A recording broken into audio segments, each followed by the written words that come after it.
Haavii moo haazii fayyadamna? Haavii moo haazii? Lamaan keessaa kan fayyadamna? Very good. Argatteetta. Eegalte? Okay. Okay, hordoftoota keenya chaanaala EFOTube baga nagaan gara chaanaala kanaatti dhuftanii.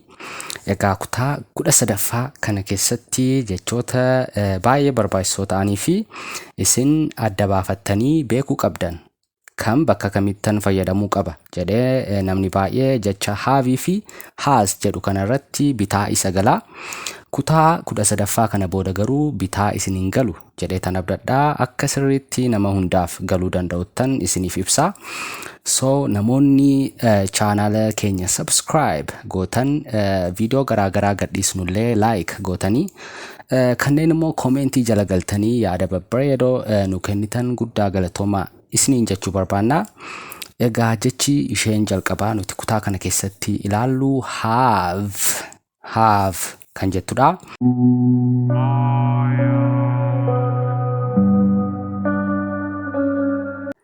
Egaa jecha have jettuu kana kan fayyadamnu yeroo waan tokko qabnu nan qaba jennee dubbachuudhaa fi qabaachuu wanta tokko qabaachuu ibsuudhaaf jecha itti fayyadamnudha.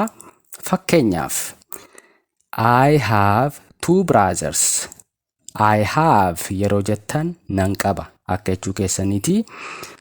I jechuun immoo an akka jechuuti. I have yoo jettan ani nan qaba. Maal qabdu wanta qabdan immoo asitti itti fuftanii I have jettanii wanta qabdan asitti dubbattu jechuudha. Fakkeenyaaf I have 2 brothers yoo jettan 2 lama jechuudha. Brothers jechuun immoo obboloota akka jechuuti. Saan kun maal agarsiisti? Baay'ina obboloota sanaa lama ta'uu agarsiisti. Brother yoo jennu obboleessadha. Brothers yeroo jennu immoo obboloota akka jechuuti. Obboloota meeqa? Obboloota lama. Fakkeenyaaf ani I have 2 brothers yoon jedhe an obboloota lama qaba akka jechuudha. Kanaaf jecha have jettu kana maal keessatti fayyadamna? Qabaachuu wanta tokko nan qaba jennee dubbachuufidha jechuudha. Ishee kana akkasitiin qabadhaa. Garaagarummaa ni qabdi jecha has jedhu waliin mee isa immoo ni ilaalla gara adda baafannee jechuudha. Egaa jecha have jedhu kana abbaa qabeenyummaa ibsuufidha kan itti fayyadamnu. I have yoo jettan nan qaba akka jechuuti. I, ana, we, nuti, you, ati yookaan si akka jechuuti. They, isaan kanneen jedhaman bamaqoota kana yookaan pronounota kanaaf jecha have jedhu fayyadamna. Yeroo wanta tokko nan qaba abbaa qabeenyummaa ibsuu barbaannu I, we, you, they kan jedhaman kanaaf maal fayyadamna? Have kan jedhu fayyadamna. Egaa jecha has jedhu asitti ilaaluun barbaachisaadha. Maaliif? Warreen kanaaf I've has hin jennu. Fakkeenyaaf I has hin jennu, we has hin jennu, you has hin jennu, they has hin jennu. Kunneen akka jiranitti dogoggoradha jechuudha. Has kan jettu kana kan fayyadamnu nama sadaffaa qeenxeef yoo ta'edha. Isa immoo itti aansinee ni ilaalla. Garuu ammaaf bamaqoota kana yookaan pronounota kanaaf jechoota bakka maqaa bu'anii nu gargaaran kanaaf maal fayyadamna? Have kan jedhu fayyadamna jechuudha. I have nan qabadha. We have nuti ni qabnaadha. You have ati ni qabdaadha. They have isaan ni qabu jennee yoo dubbachuu barbaannu kanneen afran kanaaf have kan jettu fayyadamna. Has jechuunis nan qabaadha. Garuu warreen he, she, it kan jedhaniif fayyadamna. Kana immoo xiqqoo turree booda ni ilaalla. Garuu ammaaf garaagarummaa isaanii hiikaarratti garaagarummaa tokkollee hin qabanii. Has jechuunis qabaachuudha. Have jechuunis qabaachuudha. Garuu bakka nuti itti fayyadamnu irratti garaagarummaa ni qabu. have kan jedhu kan fayyadamnu warreen kanaa fi has kan jedhu immoo warreen kanaaf. Qabaachuu akka jechuudha. Haviinis qabaachuudha, haziinis qabaachuudha. Garuu garaagarummaa isaanii akkasitti naa qabadhaa.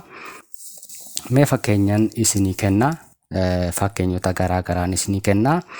Fakkeenyaaf I have a house yoon jedhe maal jechuu kooti?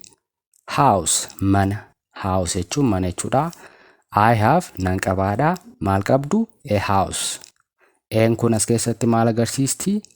Mana tokko ta'uusaa. Kan ammoo kana dura ilaallee jira. Aanii fi z kanneen jedhaman ilaallee turre kutaa keenya kana duraa keessatti. I have a house yoo jenne ani mana nan qaba. Have kan jettu kun amma maal agarsiisti?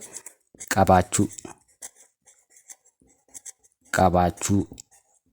Qabaachuu agarsiiste jechuudha. I have a house. Ani mana nan qaba. We have a house. Nuti mana ni qabna. We jechuun immoo nuti. You have a house. Ati mana ni qabda. You have a house. They yeroo jennu immoo isaan. Isaan mana ni qabu. Abbaa qabeenyummaa akka jechuuti ni qabu yoo jechuu barbaannu jecha have jedhu fayyadamna jechuudha. Egaa kanneen afraniif has jettanii fayyadamuun hin jiru jechuudha. Doggoradha. I has hin jedhina, we has, you has, they has jettanii himakamuu akka hin eegallee. Maaliif giraamarii yookaan karaa nuti jechoota garaagaraa walitti finnee dubbannu keessatti doggora waan taateef ishee kana akkasitti garaagarummaa ishee qabadhaatii jecha have jedhu wanta tokko qabaachuudhaaf kanneeniif itti fayyadamaa jechuudha. Fakkeenyaaf namni tokko have a good day yoo jedhe maal jechuu isaati? Have a good day. Guyyaa gaarii qabaadhu. Amma jechi have jettu as keessatti qabaadhu akka jechuutti hiikamti. A good jechuun immoo gaarii. Day jechuun guyyaa. Nama tokkoon guyyaa gaarii qabaadhu yoo jechuu barbaaddan have a good day jettu jechuudha. Kanaaf jecha have jettu maaliif fayyadamna jechuudha? Wanta tokko qabaachuu keenya ibsuudhaaf yookaan kanneen akka qaban ibsuudhaaf jechuudha. Mee jecha